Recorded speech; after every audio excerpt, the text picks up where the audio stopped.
Hey, everybody, and welcome to another edition of the Owner's Box. I'm Billy Koch, the founder and managing partner of the Little Red Feather Racing Club. Joining me alongside, as always, is with her matching orange watches, Michelle.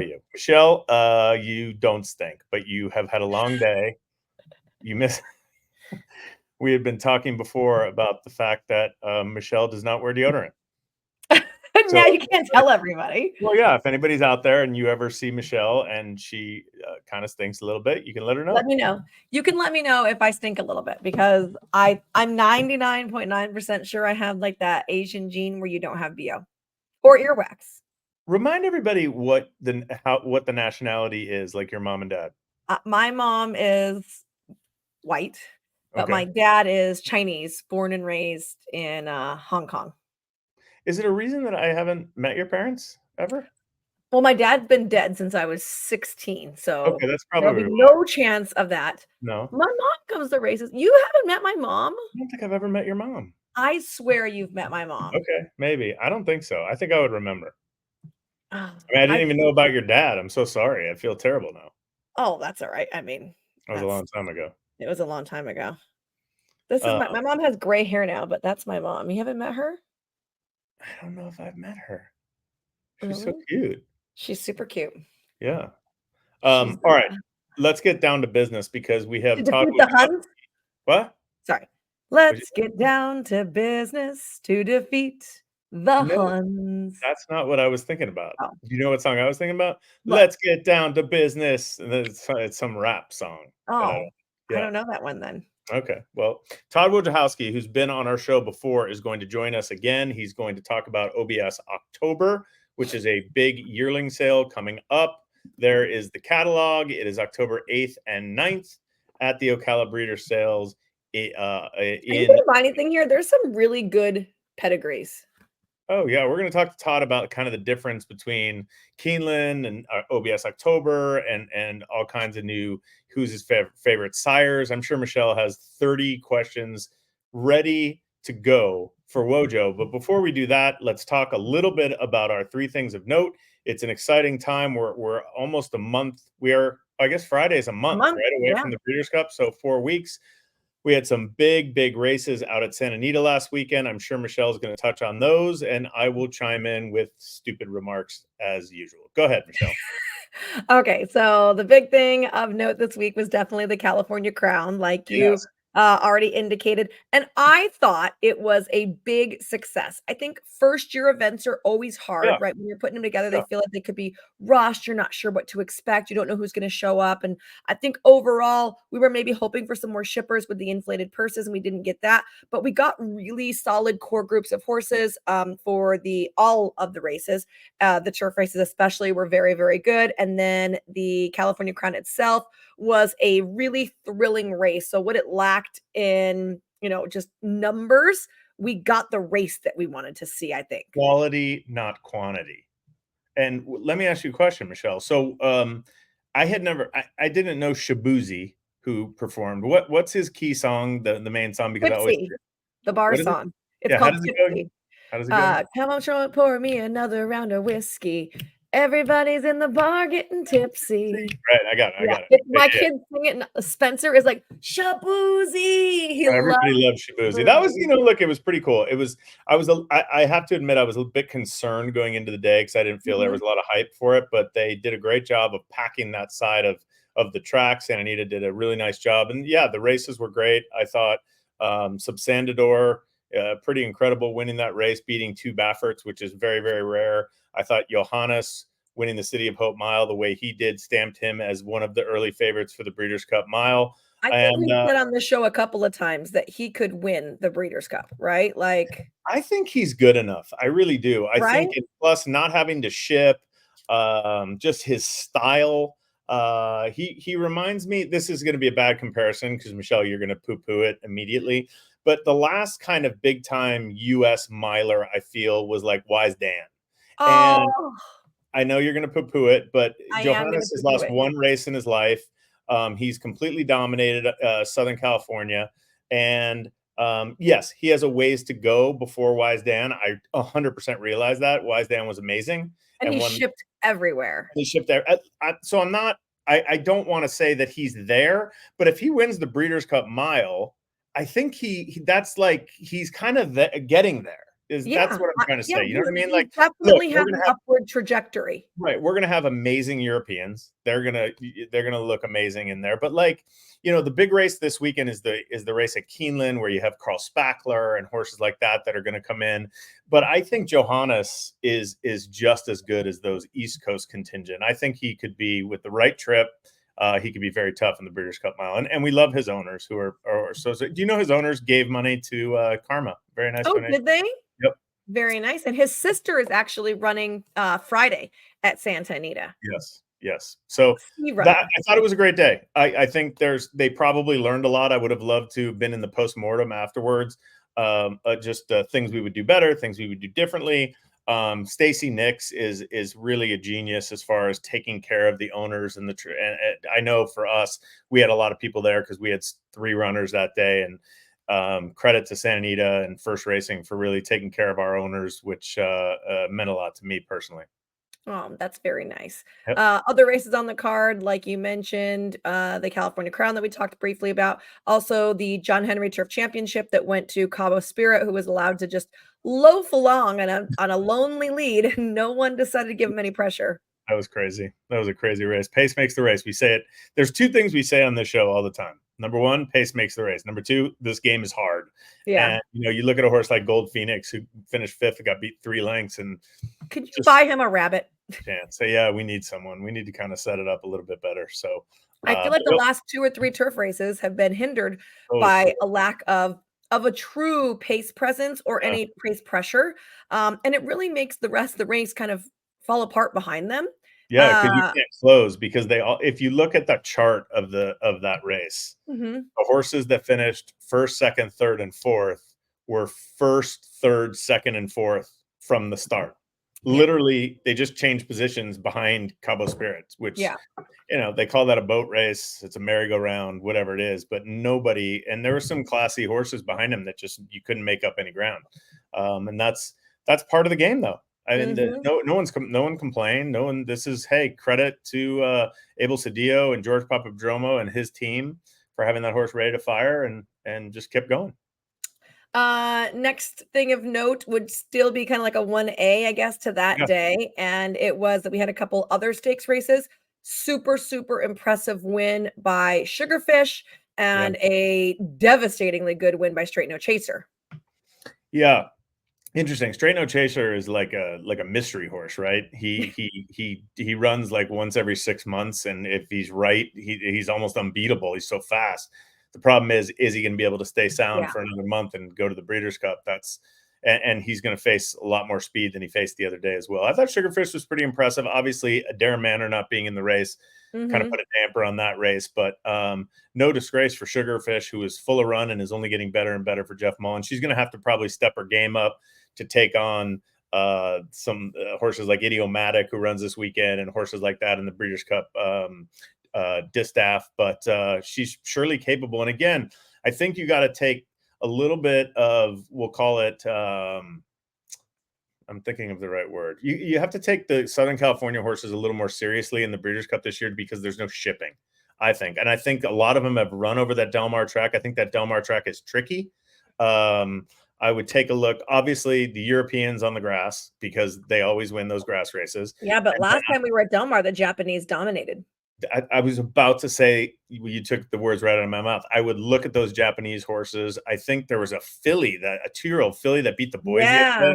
Man, she looked awesome. And then, and then City Forever Young came back last Forever night or Young came last back. night, 2 nights Yeah, ago. and ran really, really well. So I would take the Japanese horses very, very seriously. That's my I advice. agree, I My agree. pre-Breeders' Cup advice. I like it. Yeah. Over on the right coast, the wrong coast, we had the Gallant Bloom, which was won by Ways and Means, which I didn't watch that race. I That didn't was a watch good race. It was in anything it was in the across the slop. It country. was in the slop. That's a Klarovich horse for Chad Brown and Pratt. She'll be one of the favorites in the Breeders' Cup Filly and Mare Sprint. And her chief rival is going to run Saturday or Sunday. I think it's Saturday at Santa Oh, Anita, Sweet Azteca. and that's Sweet Azteca. And she's an absolute Mhm. monster right now, and she's going to take a whole lot of beatings. I believe she's run before at Del Mar, and she is. Wait till you see her on Saturday. She's Yeah. 3 to 5 on the morning line, by the way. The Vosberg also over at Belmont at the Big A. Mufasa won that. By the way, both Mufasa and Ways and Means, offspring of Practical Joke. Yeah, Practical Jokes. Did you see that chart that they showed that on Twitter the other day of all the it had like Mare's Bread, Desires, and Practical Joke was Oh, number yeah. one. That was crazy. It was I like mean, 200 and like I wouldn't have guessed that. yeah. Yeah, Mufasa was really impressive. He's a horse definitely on the rise. I don't remember if I saw that he goes in the mile or the sprint. It's going to be one of those Weren't they interesting saying races. mile? Yeah, I think they did. I think think they they said did. mile. So all Perfect these races, timing for I'm James Earl so Jones' death. excited. I'm so excited for Breeders' Cup this year. So, Farbridge won the Joe Hirsch Turf Classic, and he could be like our up to the mark, right? Our great US horse that can stay the distance. yeah, distance, no problem for him. He's going to find a harder turf course. Interesting that they changed styles this time around. He came from off the pace where he was on the pace in the race before. He's obviously improving. Listen, when you talk about the Breeders' Cup turf, you instantly go to the European horses, right? Yes. So we're going to see who's going to come over. Several of the horses, though, are not going to be there. Like Augusta Rodin, he's running in a different they're race. retiring him, right? And they're running one more time. I think I don't remember what it was called. Maybe the Japan Cup. I could be very, very wrong about that. But Yes, there's another race. Japan Cup, and then not the Arc, and then they're going to retire him or what? I don't know. Like I thought that was crazy. Yeah, I think the Europeans in the turf are going to have a huge advantage. But then we're going to have City of Troy in the Classic. That's going to be amazing. Yeah. Who do you okay, the Classic's kind of pretty much set right now. Who do you think is going to be favorite? Fierceness? Favorite? Yeah. Oh. City of Troy? I saw something about this today. Someone posted their morning line probables. I don't know. I have no idea. Who do you think? I think City of Troy might be the favorite. I mean, he's going to get bet. I think he should get bet for sure. Hold on, I had it right here. Let me try to look it up while you're talking. Okay, so also there were 2 like classic-y races in the Lucas Downs Classic, which was won by Hit Show, who I feel like is just a Mia horse, and then Tappet Trice, who everyone's like, he's back on the classic scene. I also think he's a Mia horse. What did you call it? Mia. Mia. Yeah. Interestingly enough, I'm going to change. We're talking about Breeders' Cup. They came out with the post times and the television schedule today. Yes. And look, let's not talk about Friday. It's all the juvenile races. But the kind of amazing thing is that the Breeders' Cup Classic is going like race 2. the 8th, which is the 1, 2, 3. It's the 5th Breeders' Cup race. It's at 2:41 p.m. Pacific. And that's so it can be on the NBC coverage. So here's the order, which is interesting. It goes dirt mile, turf sprint, distaff, the turf, the classic. Then you get Filly and Mare turf, Filly and Mare sprint, Breeders' Cup mile, and then it ends with the sprint. I don't mind. How do you feel about that? The sprint is so good, but like it makes doesn't feel all like the Philly races feel like anticlimactic. Listen. I guess we have to do it. Looks so good today, doesn't it? Your face does look amazing. It looks very clear. Right? Yeah. Did you do something with the technology? No, it's my real face. Oh, is Wojo waiting for us? No, he's not. Huh. What do you? I mean, look, I like it when the classic is the last race because I do too. Build up for that. But I'm gonna say this: we don't really have like an outstanding male division. Like we have a lot of horses who've been around, but there's no like star for us to like lean upon, right? Yeah. So it's just kind of like another great Breeders' Cup betting race. But like, are we waiting for something amazing? Not that I know of. So because of that, I just feel like I don't know. It's all right. I mean, it does feel anticlimactic though. You have to do it for television. That's the only time we can get in that slot on a Saturday, right? With all college football and everything that goes around with trying to put this on television in front of the as many eyes as possible. I just don't love it. I got to be honest. I don't love it. The classic should be the last fucking race. Would you rather have the classic the last race and then pick a different race for the NBC window? No, I'd rather just make a deal with NBC and say the classic is going to be the last race and it's going to show at 5:30 and Sorry. Hmm. Or go like, I think it's almost like I feel like in horse racing we're paying to like be on NBC. It's like I don't even think they're paying a fee or anything. Are you tired? Am I boring you? No, it just means I need oxygen. Not that I'm tired. Just think that Michelle just yawned for those of you listening. I don't know. I just missed the tradition. I felt like when the I'm happy that we're back to this having last year, juveniles on one day and everything else on the other. I didn't like it when it was a girls' day at boys' day. I don't even remember when that was. You don't? I like personally I like it one day. I wish everything was on one day. We have There's undercard too many races. Why races couldn't they? for it. Huh? Too many races for it. Could you imagine the first Breeders' Cup race was at like 10 a.m.? I don't know. Because people don't want to be there all day, right? Like, so like, I do. I never want to leave. I love the British Cup so much. did you stay for the after party at? I didn't because I tried to get into that area and they wouldn't even let me in. I had like some Oh, kind of VIP thing too, and I couldn't get in. And I was like, all right, I gotta go. oh. I was tired and I was depressed that Johannes ran by conclude like he was tied to a pitching post. Conclude came back though. He tried. He got Conclude was knocked the little around. engine that could. He tried. He tried. He would have run second if he didn't get loose in the post parade like an Oh, did he idiot. get loose? Yes. He got loose. He ran all the way down the stretch. Did he He's really? I didn't see that. Oh, what a terrible. bummer for me to not see that. All right. Well, maybe we should take a pause and make sure that Wojo is All right. around. I 1 have been second. texting him. All right. Back here on the owner's box, we have tracked down Tod Wojciechowski, one of my favorite people, not just in the horse business, but actually a good person. Todd or Wojo, which I will Why are call you you. still at the track or at the Oh, he's at sales? his office. Oh, we're the 7-Eleven of horse sales. We're here 24/7, right?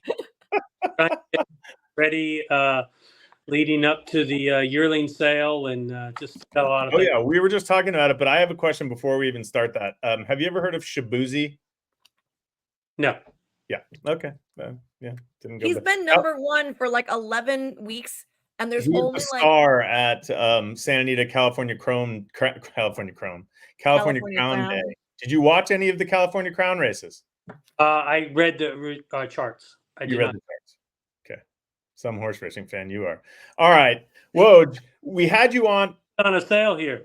Yeah, I know. We had you on for the 2-year-old sales, and now we want to talk about a yearling sale at OBS. Just tell us, for our people, a little bit the difference, how you have to market this sale versus the 2-year-old sales. Well, that's a good question. So, with the 2-year-old sales, we kind of have the lion's share of the market, Right. not yearling sales. We certainly talk to the local breeders, the Florida breeders, but we're also recruiting horses out of state as well, whether they be New York breds, Kentucky breds, what have you.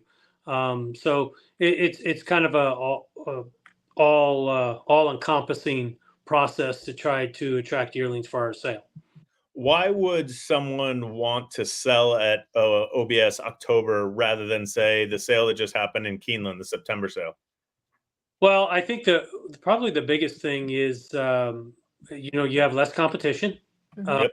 a greater opportunity for a horse to stand out in this environment. You're still getting a lot of eyeballs on these horses, not only end users, but, this is the home to the majority of pinhookers in the United States. Mhm. You're getting your horse in front of a good audience, and you're not competing against 4,000. that, That is that makes a true. lot of sense. What for people who we talk about acquiring horses, we talk about, look, you can buy a yearling, you can buy a 2-year-old, you can buy a private purchase, you can buy a European. There's so many ways to acquire a horse. Talk about the benefits of buying a horse as a yearling at OBS October. Well, I think like you said, you can buy them at whatever life stage you choose. I think that's a risk tolerance. Number one, that's a time and investment tolerance. Number two, and then also, you when you buy a yearling, you have your hands on those horses for a longer period of time than Sure. say old. So if are one that chooses to spend a little more time in the breaking process or want to be more involved in that, then perhaps the yearling's for you. Yeah, Tod, those are great points. Go ahead, Michelle. what kind of horses sell really well at the October yearling sale? Oh, heck, it's no different than any other sale, Michelle. Good horse sells good. You can't Mhm. you can't hide a bad one. Um, a good quality horse. We've had a lot of good horses come out of here for modest money. Um, Speedboat Beach, Crimson Advocate. What's interesting is you will see, so if I'm a 2-year-old buyer, I might be interested in looking at this yearling sale because there's so many of these horses that they will see again at the two-year-old Mhm. 2-year-old sale. Yeah, that's interesting. That's a great point. That a Yeah. lot of the 2-year-old people already have notes on these horses as yearlings, so they can see how they've grown, see how they've changed. Are there any first-year sires that you're very excited about coming up at the sale? We've got a pretty strong sire power, a list of sires. Mhm. I hate to be favorable to one or the other, but I think we have a pretty solid group of sires represented in the sale. You're not going to be fit. No one's going to listen to this and say, "Oh, Wojo likes this horse." Like, I'm just looking for names. Why don't you name them all? Well, obviously, one of the newer ones, Yaupon, is going to be, they're popular. Mhm. Yeah. Yeah, no, they're good. Yaupon. I saw a bunch of those at Keeneland, and they were all very, very nice. You know what? You know what they have that we didn't have at the Keeneland sale at all is Buchero. There's 2 Bucheros. I'm Oh, a huge Buchero fan. Harlan, right? Isn't that Harlan? Yes, And they're and horses too. Count Alexander. There's a ton of Gunaveras. I tried to buy a Gunavera last year and couldn't get one bought. And those are stallions that I don't know if Carl still does, but Guinevere still stands down here, I believe. Mhm. So some of those Florida stallions that they may not have gotten a taste of at other sales. This is a good opportunity for those horses. You seem very serious today. You don't seem your jovial. Like, what's going on? Like, what are you nervous? Is this stress time? There's a Calbred in here, Billy. Oh, good.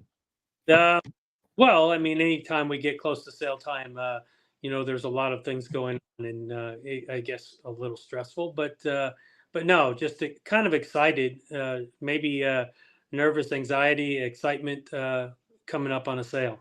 Is there Tod, anything?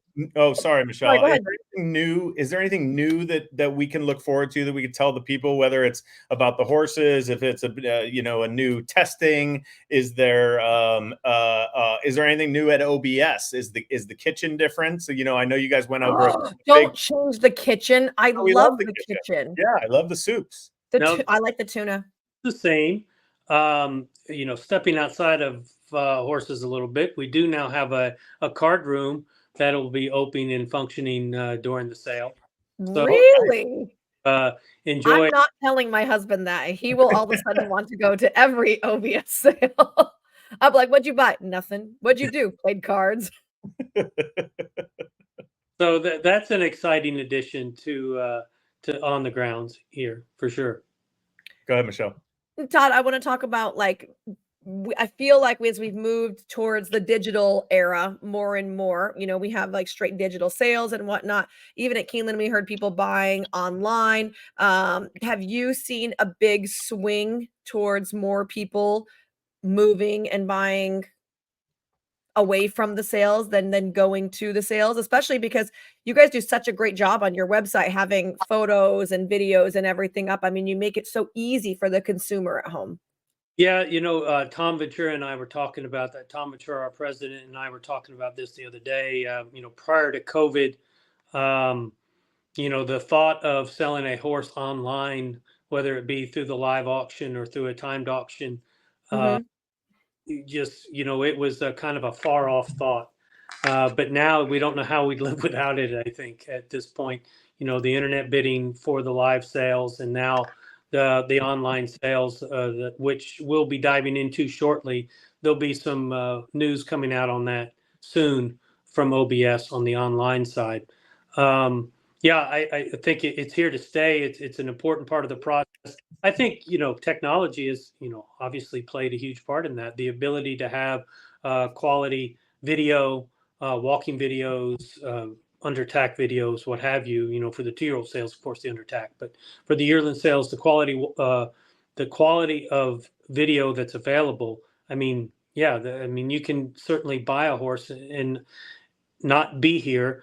I believe the sales companies have done a good job of putting the protections in place for the buyer. That isn't necessary. And most of their information that they would use to buy one, whether it's the video, the pedigrees, updates on the pedigrees, and then also medical history or repository information, all that's readily available to the buyer and the buyer's veterinarian. Yeah, but you still need, your vet needs to still register, I believe, to go in and look at the repository. Is that true? Yes. That's correct. Yes. The repository is basically for veterinarians to view. One should not be looking at medical information. Technically, that's practicing veterinary medicine without a license. If you're Billy, I'm don't not- be doing I that. couldn't look at it anyway. Don't I be don't know looking at no that. x-rays online. Well, but That's what you can't do. yes, veterinarians can contact OBS and sign up. All right. I want to know, just selfishly, what's the weather like during OBS October? Well, typically, I will tell you that the October is probably my favorite month of the year in Ocala weather-wise. You've kind of gotten a break from the oppressive heat. Mm-hmm. Catch a couple of days where it's in the 90s, but the humidity is broke. Usually by this time, humidity is broke, and you get those kind of light, cooler evenings where you might get a 60-degree evening or something like, or 70-degree evening, light in humidity, and then about an 80-degree day. sounds perfect. Sounds all right. Sounds like golf weather. Have you been playing golf? I have been playing a little golf, and I do plan on playing in the FTBOA tournament tomorrow. So. Oh, really? Yes. What is that? It's at Stone Creek. Oh. A charity tournament put on by the FTBOA. Oh, that's really nice. I pulled my groin yesterday playing golf. Literally, We had to have this interview late so Billy could golf, and then he ended up not golfing at all. Yeah. Have you ever? Playing that hard, Billy?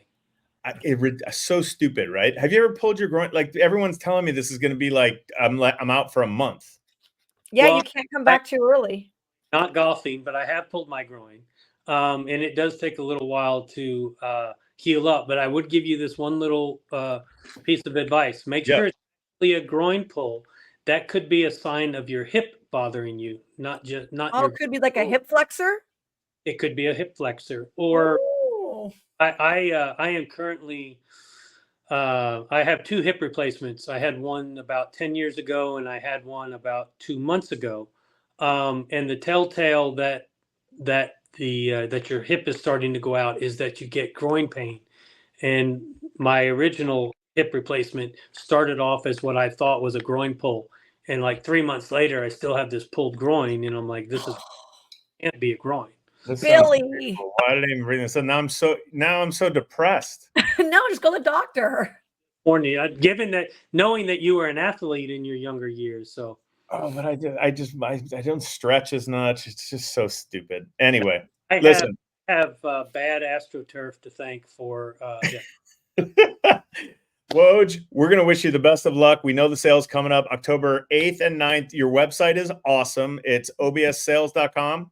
We had, obssales.com, and we retooled the mobile website to be a little. Ooh. Make sure you check out that, and you'll be on the lookout for some information on online sales here in the very near future. Excellent. We've had a really great run of OBS graduate connections coming on and talking about the horses that they've purchased. So hopefully we'll be able to have a couple more on and have some October features on them. Absolutely. Would love to talk about it. We've had a tremendous summer with OBS graduates, and testament to the quality of horsemen that bring horses here to OBS, and the ability of the horsemen that get them to take them on and do well with them. Ice Cream You Scream on Saturday. I saw that. The undefeated Ice Cream You Scream going against Olders. Going against Older. Why Olders? You're not just going to wait for the American Oaks? We'll talk about that when we let Woj go. Bye, Woj. Hey, thanks, guys. Thanks, buddy. Bye, Wojo. Good luck. That's Tod Wojciechowski here on the Owner's Box OBS sale coming up in October. There's Yearlings. some really good, honestly, there's some really good horses in here. Like as You don't as be we're honest, reading, of I'm course like there are. Look how sticking thick it is. bookmarks in. Yeah, it's so thick. Yeah, a big weekend coming up at Santa Anita. Ice Cream Uscreen takes on older horses for the first time in the Grade 2 $200,000 Rodeo Drive Stakes. That is on Saturday. I want to just mention Friday, we have a pick six carryover of over $80,000 that kicks off on race number 4. So definitely keep that in mind as well. Okay. Big day on Saturday. You have the Rodeo Drive. You have what else? You have the Oak Leaf. Baffert has that's the Chandelier. They've renamed it. the Oak Leaf, I believe Oak now. Leaf brought to you by Oak Tree. Yep. And I then you have believe. the boy race too. The American Pharaoh. Is it still called the American Pharaoh? Yes, it is still called the American Pharaoh. And we have the Chillingsworth. The Chillingsworth, And the that's the Speakeasy. Sweet Aztecas in. The Speakeasy And sprint for 2-year-olds. it's Japan Family Day and Food Fair, which we all know how fun that is. That is a fun day, actually. It is. And then they're going to be doing like the $30,000 cherry tree that like you pick tickets off of, and it has like $30,000 worth of mutual tickets, anything from like $2 up to $5,000, and you pick it off the tree. Yeah. Can we just shake the tree and just get them all? I don't know. I don't know how it works, but they are definitely going to have that. Just grabbing stuff. I know, right? And then Sunday, you got the Zuma Beach, the Surfer Girl. We got horses and the Tokyo City Cup didn't card, but they are going to run another race in its place. Okay. So, Michelle, that was a lot of fun. Always nice bringing Wojo on. We'll get this out ASAP. And to all of you who listen or watch the Owner's Box, we appreciate you. We got to set up our Breeders' Cup draft. Yeah, and we have a sponsor, I believe. We do? Yeah, Pete sent an email. Sponsor of this show. I mean, it's just you and me. Very smart people. Very smart people. You're right about that. Michelle, I will see you out at the track tomorrow, Friday, which is now today, probably by the time this goes up. So are you working tomorrow? Yes. Fantastic. I'll see you there. Bye, everybody. Bye.